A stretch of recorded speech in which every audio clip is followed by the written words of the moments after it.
Hi, this is Anayat, and I want to talk to you about a sensitive subject, and that is how to deal with calamities that occur on the earth.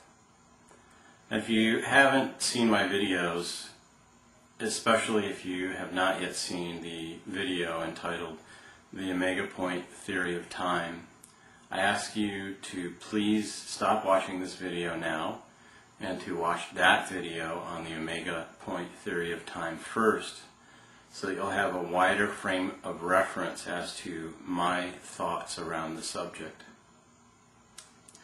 So, I certainly don't want to see calamities upon the earth, and I hope that neither you nor your friends and family, acquaintances ever personally go through a calamity.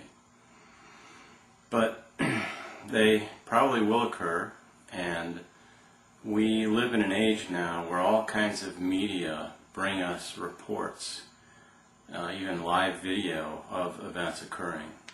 So in the past, where maybe you would hear a story about something that happened somewhere else, or maybe you would have read a print article about something that happened a few weeks ago, today we see videos and read things on the internet, even hear conversations that people are having going through something. We hear those pretty much live these days. So I want to talk to you about how you, as the observer who's plugged into the internet, plugged into this noosphere, this web of information that we have created for ourselves, how can you become aware of an opportunity during these events and help to raise your consciousness and the consciousness of all people on the planet? So, for the purposes of this video, I'm not concerned with why calamities occur, different reasons that we don't need to get into.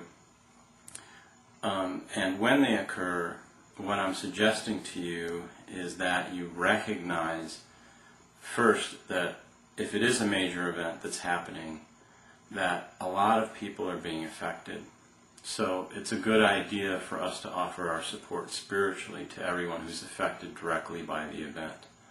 This can be in the form of prayers, it can be in the form of financial contributions to aid organizations, and if it's close enough to you, it could even be volunteer work after the fact. So that's on the practical level.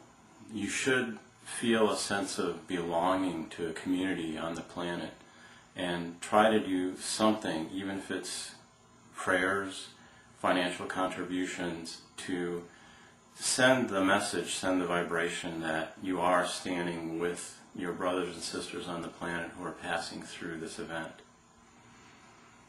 The deeper aspect of encountering and passing through a calamity on the earth is to realize that how I view these things, partly according to the Omega Point Theory of Time. And when I speak about the earth, I mean the earth and the people on the earth together.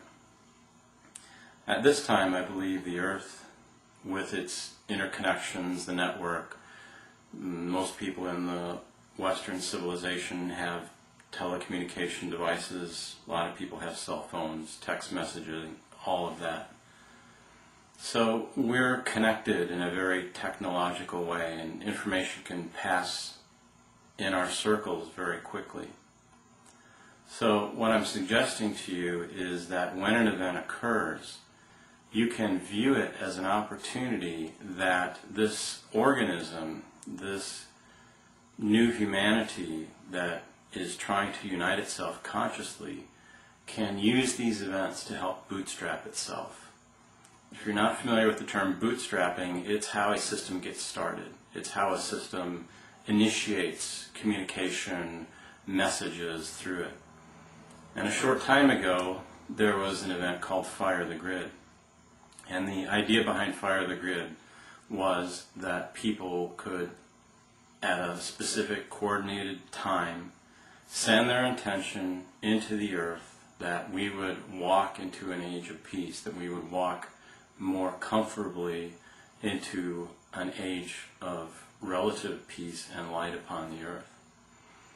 So I'm suggesting that you can use these events, these calamities as they occur, And specifically what I'm asking you to do is to hold in your mind, as this event occurs or immediately after, hold in your mind two thoughts. And those two thoughts are, we are one. And the second thought is, toward the one. And what you can do practically with these phrases is that you can use them with your breath. And you can say or think in out breath or in breath. You can assign one phrase to each. You can say, toward the one, maybe on the inhale, and then we are one on the exhale. Toward the one, we are one. Toward the one, we are one. Now, what this is going to do as people tune in, we will have an effect upon the planet. And these events, if we can recognize them as opportunities not just for practical help, but to help nurture and help coordinate and help get this system of global consciousness and global awareness to synchronize, then it can begin to take on a life and a set of qualities automatically. Certainly the process is going on already, but if we can tune in and recognize these as opportunities, then we can help facilitate the process. So I'm suggesting that you use these two phrases, toward the one and we are one, and even consider them for use on a daily basis.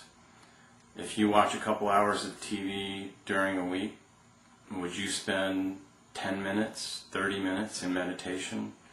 Would you spend 5 minutes to put your intents for world peace and that a new consciousness would come upon the earth? Think about it. What's your time worth? What are the most important things that you can think of that you would like to see on the planet? All of those wishes, hopes, and desires are all dependent upon a new consciousness to come upon the earth. Peace to you.